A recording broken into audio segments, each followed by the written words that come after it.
ओम नमः शिवाय। हर हर महादेव। मेरे प्यारे शिव भक्तों, आप सभी को भगवान भोलेनाथ की असीम कृपा प्राप्त हो। आज का यह संदेश बहुत ही महत्वपूर्ण है, इसलिए आप सभी से निवेदन है कि इसे अंत तक अवश्य सुने, क्योंकि हो सकता है कि आज बताई गई एक छोटी सी बात आपके जीवन की बड़ी से बड़ी परेशानी का समाधान बन जाए। जैसा कि आप सभी जानते हैं कि 2 जुलाई 2026 गुरुवार के दिन आषाढ़ मास के कृष्ण पक्ष की द्वितीय तिथि पड़ रही है। सनातन धर्म में यह दिन अत्यंत शुभ, पवित्र और पुण्य प्रदान करने वाला माना गया है। लेकिन इस बार इस दिन का महत्व और भी अधिक बढ़ जाता है, क्योंकि जब गुरुवार और द्वितीय तिथि का ऐसा दुर्लभ संयोग बनता है, तब इस दिन श्रद्धा और विश्वास के साथ किए गए छोटे से छोटे धार्मिक उपाय भी कई गुना अधिक फल देने वाले माने जाते हैं। यही कारण है कि हमारे ऋषि मुनियों और संतों ने ऐसे शुभ संयोगों का कभी भी अनादर न करने की सलाह दी है। पूज्य गुरुजी ने अपनी श्री शिव पुराण कथा में बताया है कि यदि आषाढ़ मास की द्वितीय तिथि गुरुवार के दिन आए, तो उस दिन 7 चने की दाल से किया जाने वाला एक अत्यंत सरल लेकिन दिव्य उपाय अवश्य करना चाहिए। यह कोई साधारण उपाय नहीं माना जाता, बल्कि ऐसी मान्यता है कि इस उपाय को सच्चे मन, पूरी श्रद्धा और भगवान शिव पर अटूट विश्वास के साथ करने से व्यक्ति के जीवन में सकारात्मक परिवर्तन आने लगते हैं। सबसे बड़ी बात यह है कि ऐसा शुभ संयोग पूरे वर्ष में बार बार नहीं आता, बल्कि केवल एक ही बार प्राप्त होता है। इसलिए इस अवसर को यूं ही जाने देना उचित नहीं माना जाता। जो लोग पूरे साल किसी कारणवश पूजा पाठ, व्रत या विशेष उपाय नहीं कर पाए, उनके लिए भी यह दिन किसी वरदान से कम नहीं माना जाता। मेरे प्यारे भक्तों, यदि अब तक आप यह 7 चने की दाल वाला उपाय नहीं कर पाए हैं, तो बिल्कुल भी चिंता मत कीजिए। भगवान भोलेनाथ अपने भक्तों को हमेशा एक और अवसर अवश्य देते हैं। 2 जुलाई गुरुवार द्वितीय तिथि का यह पावन दिन आपके लिए वही सुनहरा अवसर लेकर आया है। मान्यता है कि जो व्यक्ति इस दिन पूरे विश्वास, सच्चे मन और निष्कपट भाव से यह उपाय करता है, उस पर भगवान शिव की विशेष कृपा बरसती है। कहा जाता है कि जब भगवान की कृपा किसी व्यक्ति पर होती है, तब धीरे धीरे उसके जीवन की कठिनाइयां कम होने लगती हैं, रुके हुए कार्य बनने लगते हैं, घर में सुख शांति का वातावरण बनने लगता है और नकारात्मकता दूर होकर सकारात्मक ऊर्जा का प्रवेश होने लगता है। इसलिए इस दुर्लभ अवसर को बिल्कुल भी हाथ से नहीं जाने देना चाहिए। दोस्तों, यह उपाय पूज्य पंडित जी ने अपनी हाल ही की श्री शिव पुराण कथा में विस्तार से बताया है। इसलिए आज की इस वीडियो में हम आपको इस उपाय की पूरी विधि, इसमें लगने वाली सामग्री, इसे करने का सही समय, किन बातों का ध्यान रखना है और किस भावना के साथ यह उपाय करना चाहिए, इन सभी बातों की पूरी जानकारी विस्तार से देने वाले हैं। हमारा प्रयास रहेगा कि इस वीडियो को देखने के बाद आपको कहीं और जाने या किसी दूसरी वीडियो को देखने की आवश्यकता ही न पड़े। इसलिए आप इस वीडियो को बीच में बिल्कुल भी मत छोड़िए, क्योंकि कई बार लोग आधी जानकारी लेकर उपाय कर लेते हैं और फिर सोचते हैं कि उन्हें पूरा फल क्यों नहीं मिला। किसी भी धार्मिक उपाय में सही विधि और सच्ची श्रद्धा दोनों का होना बहुत आवश्यक माना गया है। अब आइए समझते हैं कि आखिर आषाढ़ मास के गुरुवार और द्वितीय तिथि का यह संयोग इतना विशेष क्यों माना जाता है। धार्मिक मान्यताओं के अनुसार यह ऐसा समय होता है जब भगवान शिव और भगवान विष्णु दोनों की कृपा प्राप्त करने का श्रेष्ठ अवसर मिलता है। कहा जाता है कि इस दिन की गई छोटी सी भक्ति, साधारण सा दान और सरल सा उपाय भी कई गुना अधिक पुण्य प्रदान करता है। कई लोगों ने अपने जीवन में यह अनुभव किया है कि जिन मनोकामनाओं के लिए उन्होंने वर्षों तक बड़े बड़े पूजा पाठ, यज्ञ और अनुष्ठान किए, वे कभी कभी ऐसे शुभ संयोग में किए गए एक छोटे से उपाय से भी पूरी हो गई। यही कारण है कि हमारे बड़े बुजुर्ग हमेशा कहते आए हैं कि शुभ समय की पहचान करके किया गया छोटा सा पुण्य कार्य भी बहुत बड़ा फल दे सकता है। इतना ही नहीं, बहुत से लोगों ने श्रद्धा और विश्वास के साथ इस 7 चने की दाल वाले उपाय को किया और बाद में उन्होंने स्वयं बताया कि उनके जीवन में धीरे धीरे सकारात्मक परिवर्तन आने लगे। किसी के रुके हुए काम बनने लगे, किसी के घर में शांति आने लगी, किसी की आर्थिक स्थिति पहले से बेहतर होने लगी, तो किसी के परिवार में चल रहे तनाव कम होने लगे। यह सब भगवान की कृपा और सच्ची श्रद्धा का परिणाम माना जाता है। इसलिए यदि आप भी इस उपाय का पूरा लाभ प्राप्त करना चाहते हैं, तो सबसे पहले इसे अच्छी तरह समझिए, पूरी बात ध्यान से सुनिए और उसके बाद ही श्रद्धा के साथ इस उपाय को कीजिए। जल्दबाजी में या अधूरी जानकारी के साथ कोई भी धार्मिक कार्य नहीं करना चाहिए।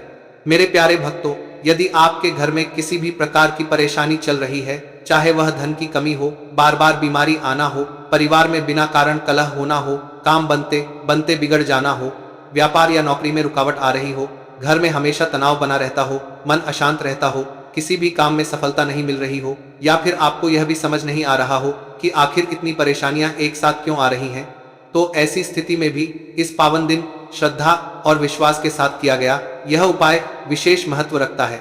क्योंकि कई बार हमें अपनी समस्या का कारण दिखाई नहीं देता, लेकिन भगवान सब कुछ जानते हैं। जब भक्त सच्चे मन से उन्हें याद करता है, हमें के साथ दो दूर, तब वे अपने भक्त का मार्ग अवश्य प्रशस्त करते हैं और धीरे धीरे उसके जीवन में सुख, शांति, समृद्धि और नई आशा का संचार होने लगता है। उसका कुछ भी कारण हो सकता है, जैसे पितृ दोष हो सकता है या किसी भी तरह का मंगल दोष भी हो सकता है। तो इस दिन आप लोगों को यह वाला उपाय कर लेना है। ये एक ऐसा उपाय है जिस उपाय को अगर किसी विशेष दिन पर किया जाए तो भाई उस विशेष दिन का जो है वह तो हमें मिलता ही मिलता है, पर हमने उस दिन पर इस उपाय को है तो हमें उससे भी बड़ा फल मिलता है, और फल बहुत जल्दी मिलता है, क्योंकि आप इस उपाय को बहुत ही बड़े और विशेष दिन पर कर रहे हैं। तो चलिए अब उपाय के बारे में बात करते हैं, लेकिन उससे पहले आप लोगों को यह जानना आवश्यक है कि आखिर ये उपाय किस समय करना है, किसको करना है और कैसे करना है। तो चलिए हम आगे आपको वीडियो में एक एक करके बता देते हैं। लेकिन उससे पहले अगर आप लोग हमारे चैनल पर पहली बार आए हैं या फिर मेरी आवाज आज पहली बार सुन रहे हैं तो हमारे चैनल को सब्सक्राइब जरूर कर लेना और इस वीडियो को लाइक करके कमेंट बॉक्स में श्री शिवाय नमस्तुभयम ओम नमः शिवाय जरूर टाइप कर देना। तो दोस्तों, इस 7 चने की दाल वाला उपाय को हमें इस गुरुवार द्वितीया तिथि के दिन कैसे करना है, किसको करना है, किस समय करना है और कहां पर करना है, ये सारे सवालों के जवाब आपको इस वीडियो में मिल जाएंगे। और जो ये देखेगा भाई उसको 7 चने की दाल वाला उपाय जरूर करना चाहिए, क्योंकि इस दिन एक चने की दाल का भी बहुत ही बड़ा और विशेष महत्व होता है। और जब बात आज की जवाब आपको बड़ा उपाय जरूर करना चाहिए, चाहे 7 चने की दाल वाला उपाय की, तो ये सोने पर सुहागा वाली बात हो जाती है और ये एक बहुत ही बड़ा उपाय हो जाता है इस गुरुवार द्वितीया तिथि का। तो दोस्तों, इस 7 चने की दाल वाला उपाय को आखिर करना किसको है, सबसे पहले हम लोग वो बात जान लेते हैं। तो देखो, घर की जो बड़ी माता होती है, उन माताओं बहनों में से कोई भी एक बड़ी माता बहन इस वाले उपाय को कर सकती है। और दोस्तों, अगर आप चाहे तो अपने घर में से सभी सदस्यों को भी इस उपाय को करवा सकते हैं। अगर किसी व्यक्ति की खुद की कोई मनोकामना है, खुद की कोई दुख और परेशानी है जो कि वो अपने लिए ही करना चाहता है इस वाले उपाय को, तो वो खुद अपने लिए भी कर सकता है। बाकी अगर कोई घर में से ऐसा है जो कि अपने पूरे घर परिवार की सुख और शांति के लिए यह वाला उपाय करना चाहता है, तो भाई वो भी कर सकता है, उसमें भी कोई वाली बात नहीं है। कहने का मतलब यह है कि इस उपाय को हर एक सदस्य भी कर सकता है और पूरे घर परिवार के सदस्य के लिए घर की बड़ी माताओं बहनों में से कोई एक माता बहन भी कर सकती है। माताएं बहनें अगर घर में उपस्थित ना हो या वह यह वाला उपाय ना कर पा रही हो, तो फिर घर का कोई बड़ा सदस्य भी इस 7 चने की दाल वाला उपाय को कर सकता है, चाहे फिर वह पुरुष ही क्यों ना हो, उसमें कोई भी दिक्कत वाली बात नहीं है। अब दोस्तों, जो अगला प्रश्न निकल कर आता है वो ये आता है इस उपाय को लेकर कि आखिर इस उपाय को हमें किस समय करना, सुबह के समय करना है कि शाम के समय करना है। तो देखो, इस वाले उपाय को आप लोग सुबह के समय भी कर सकते हो और शाम के समय प्रदोष काल में भी कर सकते हो। अब अगर आप पूछो कि भाई सब सबसे उत्तम समय कौन सा रहेगा इस 7 चने की दाल वाला उपाय को करने का, तो हम आपसे बस यही कहेंगे कि इस उपाय को आप सुबह के समय करेंगे तो ज्यादा बेहतर होगा। बाकी अगर प्रदोष काल शाम के समय भी करेंगे तो भी अच्छा होगा, उसमें कोई भी दिक्कत वाली बात नहीं है। तो अब दोस्तों, जो अगली सबसे बड़ी और महत्वपूर्ण बात आती है वो ये आती है कि सुबह अगर हम उपाय को करेंगे तो हमें कितने बजे से लेकर कितने बजे तक के बीच में करना है, और शाम के समय प्रदोष काल में करेंगे तो हमें कितने बजे से लेकर कितने बजे के बीच में करना है। तो देखो, सुबह जितनी जल्दी हो सके आप उपाय को करने की कोशिश करना। बाकी अगर किसी कारणवश लेट भी हो जाओ, थोड़ी देर भी हो जाए, तो 10 या 11 बजे तक भी आप कर लेना, पर 12 बजे से ज्यादा देरी ना हो, ठीक है, इस बात का ध्यान रखना। उसके बाद में दोस्तों, अगर शाम के समय प्रदोष काल की बात करें, प्रदोष काल का जो समय है होता है वो शाम के 6 बजे से शुरू हो जाता है। मतलब शाम के 6 बजे से लेकर 7 बजे के बीच का जो समय होता है, ये समय प्रदोष काल का समय होता है। तो आप इस उपाय को 7 या 8 बजे के बीच में भी कर सकते हो। मतलब शाम के 6 बजे से 8 बजे के बीच में आप कभी भी इस वाले उपाय को कर सकते हो, उसमें कोई भी दिक्कत वाली बात नहीं है। देखिए, गुरु बृहस्पति को मजबूत करने से हमें हमारे जीवन में सफलता की प्राप्ति होती है। यदि हमारा किसी भी प्रकार का कार्य अटक रहा है, परिपूर्ण ही नहीं हो पा रहा है, तो हमें अपने गुरु ग्रह को मजबूत करना बहुत अधिक आवश्यक होता है। देखिए, जब भी आपको ऐसा लगने लगे कि आपका जो जीवन है बहुत ही ज्यादा दुर्भाग्य के साथ बीत है, आपके कोई भी कार्य सिद्ध नहीं हो पा रहे हैं, तो जीवन में दुर्भाग्य को सौभाग्य में बदलने के लिए आपको यह चमत्कारिक उपाय करने चाहिए। तो गुरुवार की जो ये द्वितीया तिथि है, आपके जीवन से सारे दुर्भाग्य को दूर करने वाली है। देखिए, यदि आपका गुरु ग्रह मजबूत नहीं है, गुरु ग्रह से जुड़ी किसी भी प्रकार की समस्या है, तब भी आपको यह उपाय करना चाहिए। आपके विवाह से जुड़ी किसी भी प्रकार की परेशानी है, बुद्धि ज्ञान और विवेक से जुड़ी किसी भी प्रकार की समस्या है, साथ ही साथ जीवन में सौभाग्य की प्राप्ति करना हो, जीवन से दुर्भाग्य को दूर करना हो और जीवन में यदि सफलता की प्राप्ति करना हो, तो आपको ये चमत्कारिक उपाय जरूर करने हैं। देखिए, आज के इस पूरे वीडियो में हम आपको 3 महा उपाय बताने वाले हैं और ये तीनों ही उपाय आपके जीवन की सारी समस्याओं को समाप्त करने वाले हैं। तो चलिए दोस्तों, जान लेते हैं विशेष उपाय के बारे में।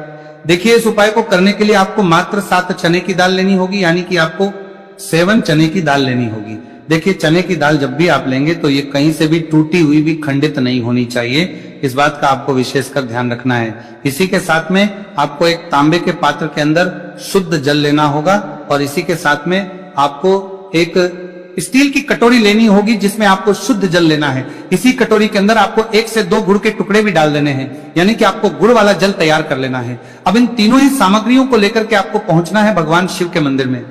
देखिए दोस्तों, ये जो उपाय है, आप इस गुरुवार द्वितीया तिथि के दिन सुबह से लेकर के शाम तक किसी भी समय में कर सकते हैं। देखिए दोस्तों, सबसे पहले तो आपके पास जो 7 चने की दाल है, इसे आपको जो आपने गुड़ वाला जल तैयार किया है उसमें आपको डालनी है। आप 7 चने की दाल भी ले सकते हैं, 11 चने की दाल भी ले सकते हैं, 21 भी ले सकते हैं, और यदि आप 41 चने की दाल लेते हैं तो बहुत ही शुभ होता है। तो आपके पास जितनी भी चने की दाल है, सबसे पहले तो आपको उसे गुड़ वाले जल के अंदर डाल देनी है। अब देखिए दोस्तों, आपके पास जो एक लोटा शुद्ध जल है, इसमें से थोड़ा सा जल सबसे पहले आपको भगवान शिव की शिवलिंग के सीधे तरफ जहां गणेश जी का स्थान होता है वहां पर आपको अर्पित करना है। फिर थोड़ा सा जल श्री कार्तिकेय जी वाले स्थान पर अर्पित करना है। फिर आपको थोड़ा सा जल माता अशोक सुंदरी वाले सन पर अर्पित करना है। फिर आपको थोड़ा सा जल माता पार्वती के हस्त कमल यानी कि कटी वाले भाग पर अर्पित करना है। और अंत में आपको थोड़ा सा जल भगवान शिव के शिवलिंग पर भी अर्पित कर देना है और उस पात्र के अंदर आपको थोड़ा सा जल और शेष बचा लेना है।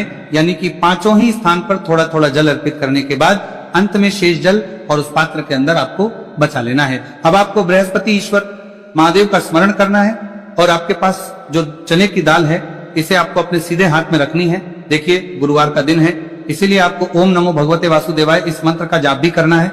अब देखिए दोस्तों, आपके पास जितने भी चने की दाल है, चाहे 7 है, 11 है, 41 है, उतनी बार आपको बृहस्पतिश्वर महादेव का स्मरण है और ये जो चने की दाल है, इसे आपको भगवान शिव के शिवलिंग पर अर्पित कर देनी है। आपको लगातार बृहस्पतिश्वर महादेव का स्मरण करते रहना है। अब देखिए, अंत में जो आपने उस पात्र के अंदर शेष जल बचाया था, इसे आपको भगवान शिव के शिवलिंग पर ही धीरे धीरे अर्पित कर देना होगा। श्री शिवाय नमस्तु भयम, इस मंत्र का जाप करते हुए यह उपाय करने मात्र से आपका जो भाग्य है वह स्वर्ण के समान चमकने लगता है। आपके से जो भी दुर्भाग्य है वह दूर होता है। तो इस प्रकार से आपको यह उपाय कर लेना है। यह उपाय आप सुबह से लेकर के शाम तक किसी भी समय में कर सकते हैं। अब दोस्तों, हम जान लेते हैं गुरुजी द्वारा बताए गए दूसरे उपाय के बारे में। देखिए, इस उपाय को करने के लिए आपको सबसे पहले तो मात्र थोड़ा सा शुद्ध घी लेना होगा। देखिए, आपको मात्र आधा चम्मच ही शुद्ध घी लेना है और इसी के साथ में आपको एक तांबे के पात्र के अंदर आपने ही घर से शुद्ध जल लेना होगा और इन सभी सामग्रियों को लेकर के आपको भगवान शिव के मंदिर में पहुंच जाना है। आप ये उपाय सुबह से लेकर के शाम तक किसी भी समय में कर सकते हैं। देखिए, सबसे पहले तो आपके पास जो एक लोटा शुद्ध जल है, इसे आपको धीरे धीरे शिवलिंग पर अर्पित कर देना है। श्री शिवाय नमस्तु भयम इस मंत्र का जाप करते हुए और बृहस्पतिश्वर महादेव का मन में स्मरण करते हुए। अब देखिए दोस्तों, आपके हाथ की जो अंगूठे के पास वाली उंगली होती है, तर्जनी उंगली, उसमें आपको ये शुद्ध घी लेना है और इस उंगली से आपको शिवलिंग पर जहां माता अशोक सुंदरी का स्थान होता है, वहां पर आपको इस घी से अच्छे से लेपन करना है। यानी कि माता अशक्त सुंदरी वाले स्थान पर आपको अच्छे से घी का लेपन कर देना है और आपकी जो भी मनोकामना है, चाहे आप अपने जीवन से दुर्भाग्य को दूर करने के लिए ये उपाय कर रहे हैं, जीवन सौभाग्य की प्राप्ति के लिए आपकी कोई मनोकामना हो, विवाह के लिए आपकी किसी भी प्रकार की कामना हो, जिस भी प्रकार की आपकी कामना है उसे परिपूर्ण करने के लिए आपको कोई प्रार्थना करनी है और इस घी का लेपन आपको माता अशोक सुंदरी वाले स्थान पर करना हो। हमारे सनाम देखेगी, देना है। अब दोस्तों इस घी वाली उंगली को आपको कहीं भी साफ नहीं करना है, कहीं भी नहीं पहुंचना है, सीधे आपको अपने घर लेकर के आना है और इस घी की जो पहली बिंदी इसे आपको अपने मुख्य द्वार पर लगा देनी है। और इस घी की बिंदी आप अपने घर में जहां भी आपको धन रखते हैं वहां पर भी लगा सकते हैं। आपके घर में जहां कहीं भी रसोई घर है वहां पर भी आप इस घी की बिंदी को लगा सकते हैं। तो 3 जगह आप इस घी की बिंदी को लगा सकते हैं। आपके घर में कभी भी अन्न और धन की कमी नहीं होगी और आपके घर में जो भी क्लेश होगा वह भी समाप्त हो जाएगा। तो इस प्रकार से आपको दुर्भाग्य को दूर के लिए दूसरा उपाय करना है। तो चलिए दोस्तों अब हम जान लेते हैं तीसरे विशेष और अंतिम उपाय के बारे में। देखिए यह उपाय भी बहुत ही खास है, विशेषकर आपके भाग्य को उदय करने के लिए यह उपाय भी बृहस्पति शवर महादेव का ही होने वाला है और विशेषकर आपको यह उपाय भी गुरुवार द्वितीय तिथि के दिन ही करना है। देखिए इस उपाय को करने के लिए आपको सबसे पहले तो एक प्यारी सी और सुंदर सी बेलपत्र लेनी होगी। बेलपत्र लेते समय ध्यान रखें कि यह कहीं से भी कटी फटी खंडित नहीं होनी चाहिए। यदि आपको बेलपत्र नहीं मिल पाती है तो आप शिवलिंग पर चढ़ी हुई बेलपत्र को पुनः शुद्ध जल से धोकर के उसका उपयोग कर सकते हैं। इसी के साथ में आपको एक तांबे के पात्र के अंदर शुद्ध जल लेना होगा और इसी के साथ में आपको आधा चम्मच या फिर उससे भी कम शहद लेना होगा। अब दोस्तों मात्र ये तीनों ही सामग्रियों लेकर के आपको पहुंचना है भगवान शिव के मंदिर में। मंदिर पहुंच पाने के बाद आप सभी को पता है कि बेलपत्र में 3 पत्तियां होती हैं और बेलपत्र की जो ये तीनों पत्तियां जिस डंडी से जुड़ी हुई होती है उस डंडी पर आपको अपने सीधे हाथ की चिमटी उंगली के जो पास वाली उंगली होती है नामिका उंगली उससे एक बिंदी लगानी है, यानी कि तीनों पत्तियों को जोड़ने वाली जो डंडी है केवल उसी पर आपको शहद लगानी है। इसके बाद आपको ये जो बेलपत्र है इससे महादेव शिवलिंग पर अर्पित कर देनी है। श्री शिवाय नमस्तुभयम इस मंत्र का जाप करते हुए देखिए बेलपत्र की जो चिकनी साइड है वह शिवलिंग से स्पर्श होगी और इसकी जो डंडी है वह जलाधारी की ओर रहेगी। इस प्रकार से आपको यह बेलपत्र शिवलिंग पर अर्पित करनी है। अब दोस्तों अंत में जो आपके पास एक लोटा शुद्ध जल है इसे आपको धीरे धीरे शिवलिंग पर अर्पित करना है। श्री शिवाय नमस्तुभयम इस मंत्र का लगातार करते हुए देखिए ये जल आपको एक विशेष प्रकार से समर्पित करना है, यानी कि यह जल आपको 7 बार में समर्पित करना है। यानी कि थोड़ा सा जल आपको समर्पित करना है, फिर आपको थोड़ी देर रुकना है, फिर आपको थोड़ा सा जल समर्पित करना है, फिर आपको थोड़ा रुकना है। इस प्रकार से आपको थोड़ा थोड़ा जल 7 बार में शिवलिंग पर और करना है। इस प्रकार से आपको एक लोटे जल से ही यह जल समर्पित करना है, लेकिन को थोड़ा थोड़ा जल करके 7 बार में शिवलिंग पर यह जल अर्पित करना है और आपको लगातार बृहस्पतिश्वर महादेव का स्मरण करते रहना है। देखिए जैसे ही ये जल शिवलिंग से होकर के जलाधारी की ओर बह करके आएगा तो इस जल को आपको अपने सीधे हाथ में लेना है और इस जल का छिड़काव आपको अपने पूरे शरीर पर कर लेना है। बृहस्पति शवर महादेव का मन में स्मरण करते हुए ये जो उपाय है और आपके पास जो चने की दाल है इसे आपको अपने सीधे हाथ में रखनी है। देखिए गुरुवार का दिन है इसीलिए आपको ओम नमो भगवते वासुदेवाय इस मंत्र का जाप भी करना है। अब देखिए दोस्तों आपके पास जितने भी चने की दाल है चाहे 7 है 11 है 41 है उतनी बार आपको बृहस्पतिश्वर महादेव का स्मरण है और ये जो चने की दाल है इसे आपको भगवान शिव के शिवलिंग पर अर्पित कर देनी है। आपको लगातार बृहस्पतिश्वर महादेव का स्मरण करते रहना है। अब देखिए अंत में जो आपने उस पात्र के अंदर शेष जल बचाया था इसे आपको भगवान शिव के शिवलिंग पर ही धीरे धीरे अर्पित कर देना होगा। श्री शिवाय नमस्तुभयम इस मंत्र का जाप करते हुए यह उपाय करने मात्र से आपका जो भाग्य है वह स्वर्ण के समान चमकने लगता है। आपके से जो भी दुर्भाग्य है वह दूर होता है। तो इस प्रकार से आपको यह उपाय कर लेना है।